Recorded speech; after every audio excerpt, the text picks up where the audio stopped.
विक्रे enzymes विक्रे खाद्यपदार्थात बदल घडवून आणतात. ते केवळ उत्प्रेरकाचे कार्य करतात.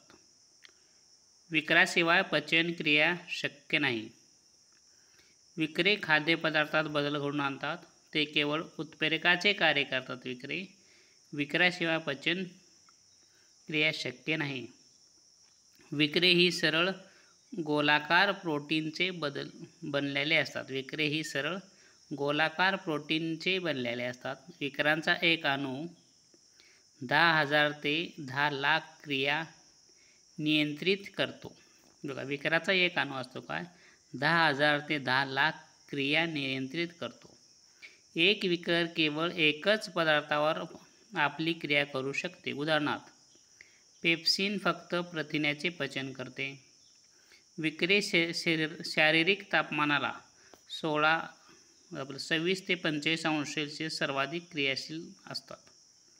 विक्रे शारीरिक जर तापमान 26 ते 45 अंश सेल्सिअस असेल तर सर्वाधिक क्रियाशील असतात विक्रे. श्वसन संस्था, रेस्पिरेटरी सिस्टम. श्वसन क्रियेत दोन भिन्न क्रियाचा समावेश होतो. श्वसन क्रियेत दोन भिन्न क्रियाचा समावेश होतो. श्वसनात वातावरणातील वायू आत घेतला जातो. श्वसनामध्ये काय केला जातो? वातावरणातील वायू आत घेतला जातो. श्वसनामध्ये वातावरणातील वायू आत घेतला जातो श्वसन क्रियेत. तर उच्छवात वायू बाहेर टाकला जातो. तर उच्छवात किंवा एक्सपायरेशन, उच्छवातमध्ये काय वायू बाहेर टाकला जातो. या क्रियेला श्वासोच्छ्वास असे म्हणतात. त्या क्रियेला काय श्वासोच्छ्वास असे म्हणतात. मानवास जगण्यासाठी ऊर्जा आवश्यक असते.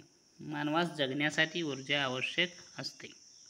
ही गरज पेशीत साठलेल्या इंधन द्रव्याच्या मंद ज्वलनातून मुक्त होऊन पूर्ण होते. मानवास जगण्यासाठी ऊर्जाची आवश्यकता असते. ही गरज पेशीत साठलेल्या इंधन द्रव्याच्या मंद ज्वलनातून मुक्त होऊन पूर्ण होते. यास ऊर्जा विमोचन असे म्हणतात. याच ऊर्जा विमोचन असे. ऊर्जा विमोचन म्हणजे काय? मानवास जगण्यासाठी ऊर्जा आवश्यक असते. ही गरज पेशीत साठविलेल्या इंधन द्रव्याच्या मंद ज्वलनातून मुक्त होऊन पूर्ण होते. यास ऊर्जा विमोचन म्हणतात. शर्करेच्या मंद ज्वलनाने कार्बन डायऑक्साईड व जलबाष्प तयार होते व ऊर्जा मुक्त होते. शर्करेच्या मंद ज्वलनाने कार्बन डायऑक्साईड व जलबाष्प तयार होतात व ऊर्जा मुक्त होते. या ऊर्जा विमोचनाच्या क्रियेस श्वसन म्हणतात. ऊर्जा विमोचनाच्या क्रियेला काय म्हणतात? श्वसन म्हणतात. श्वसनाचे बहिर्श्वसन. नाकातून घेतलेली हवा नासिका मार्ग, ग्रासनी स्वरयंत्र, श्वसन नलिका,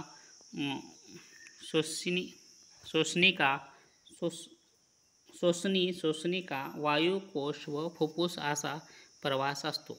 बाह्यश्वसन कसं आहे? नाकातून घेतलेली हवा नासिका मार्ग, ग्रासनी, स्वरयंत्र, श्वसनिका,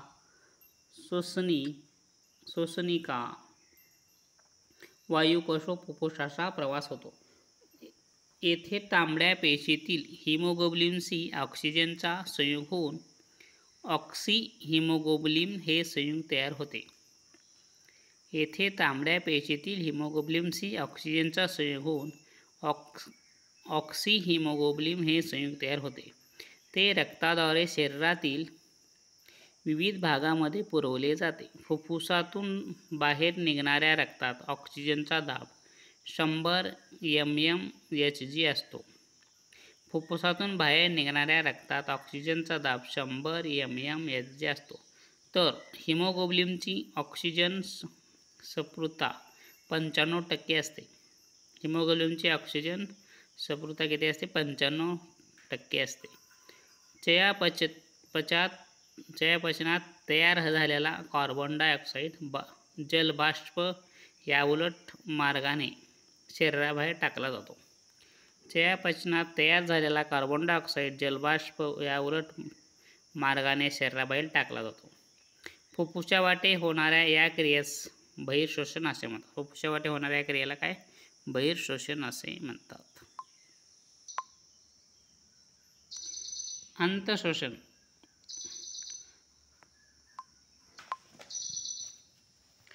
ऑक्सिजन युक्त रक्ताचे सर्व शरीरात अभिसरण होते. अंतःशोषण किंवा उत्की शोषण. ऑक्सिजनयुक्त रक्ताचे सर्व शरीरात अभिसरण होते. उत्ती ऑक्सिजन शोषून घेतात. उत्ती ऑक्सिजन शोषून घेतात. उत्तीत असणाऱ्या कार्बन व हायड्रोजनचा या ऑक्सिजनशी संयोग होतो. उत्तीत असणाऱ्या कार्बन व हायड्रोजनचा या ऑक्सिजनशी संयोग होतो. याच ऑक्सिडीकरणातून कार्बन डायऑक्साईड व जलबाष्प तयार होतो आणि ऊर्जा मुक्त होते. ऑक्सिजन युक्त रक्ताचे सर्व शरीरात अभिसरण होते. उत्ती ऑक्सिजन शोषून घेतात. उत्तीत असणाऱ्या कार्बन व हायड्रोजनच्या या ऑक्सिजनशी संयोग होतो. या ऑक्सिडीकरणातून कार्बन डायऑक्साईड व जलबाष्प तयार होतो आणि ऊर्जा मुक्त होते. उत्तीत तयार होणारा कार्बन डायऑक्साईड रक्ताद्वारे फुफ्फुसात व फुफ्फुसातून उच्छ्वासाद्वारे बाहेर टाकला जातो. उत्तीत तयार होणारा कार्बन डायऑक्साईड रक्ताद्वारे फुफ्फुसातून उच्छ्वासाद्वारे बाहेर टाकला जातो. श्वासोच्छ्वासात वायूचे बदलते प्रमाण. ऑक्सिजन 21%, कार्बन डायऑक्साईड 0.3%, नायट्रोजन व 79%. उच्छ्वासात ऑक्सिजन 16% बाहेर टाकला जातो. कार्बन डायऑक्साईड 4.5% बाहेर टाकला. नायट्रोजन 79% बाहेर टाकला जातो.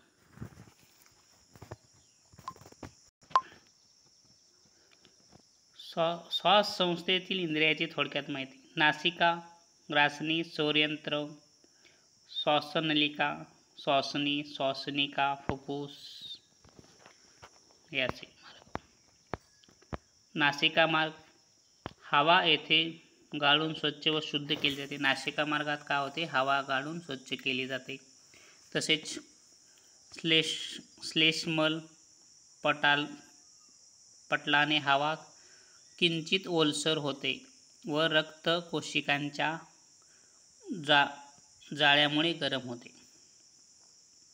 नासिका मार्गामध्ये काय होते? ते हवा गाळून स्वच्छ व शुद्ध केली जाते. श्लेष्मल पटलाने हवा किंचित ओलसर होते. श्लेष्मल पटलामुळे हवा काय होते? किंचित ओलसर होते व रक्त कोशिकाच्या जाळ्यामुळे गरम होते. हवा कुठे? नासिकेमुळे. ग्रासनी.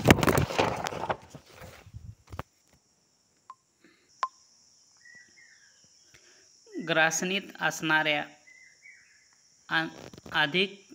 अधिकंठामुळे अन्न कण श्वसननलिकेत जाण्यास प्रतिबंध केला जातो. ग्रासनी. ग्रासनीत असणाऱ्या अधिकंठामुळे अन्न कण श्वासनलिकेत जाण्यास प्रतिबंध केला जातो. स्वरयंत्र. येथे ध्वनीची निर्मिती केली जाते. श्वासोच्छ्वासातून हवा कंठात सौर यंत्राच्या पेटीत जाते. याच पेटीला कंठमणी म्हणतात.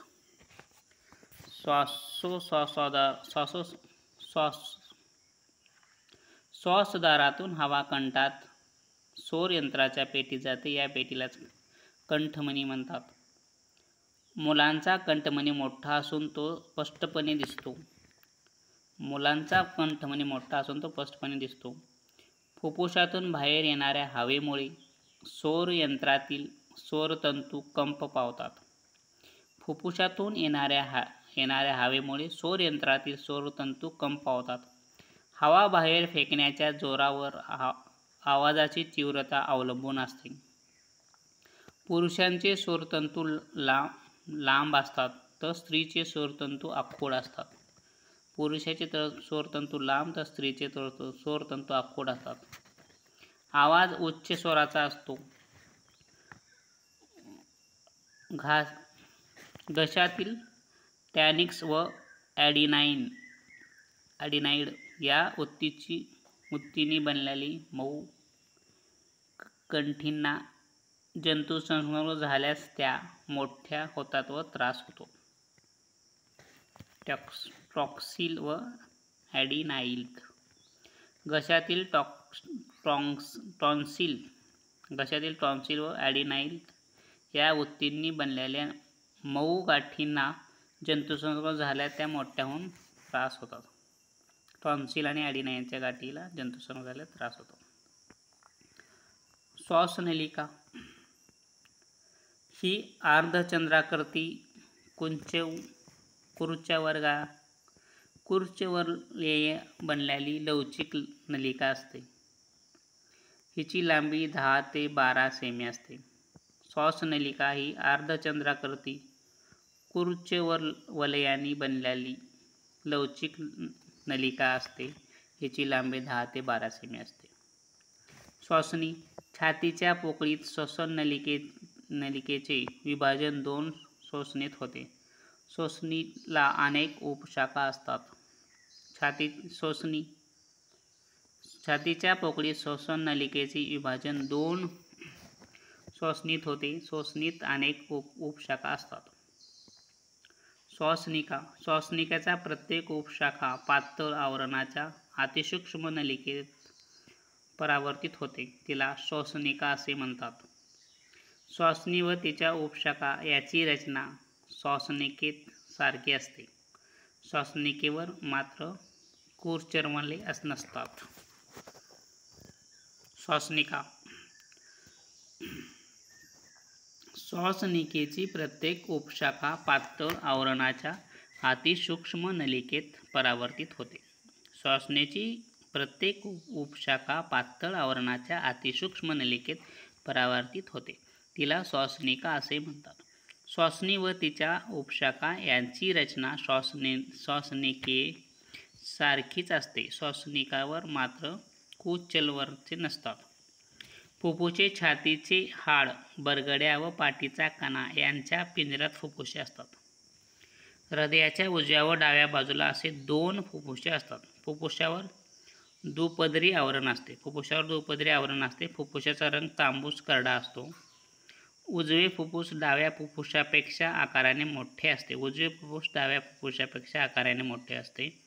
उजव्या फुफ्फुसाचे 3 व डाव्या फुफ्फुसाचे 2 भाग होतात.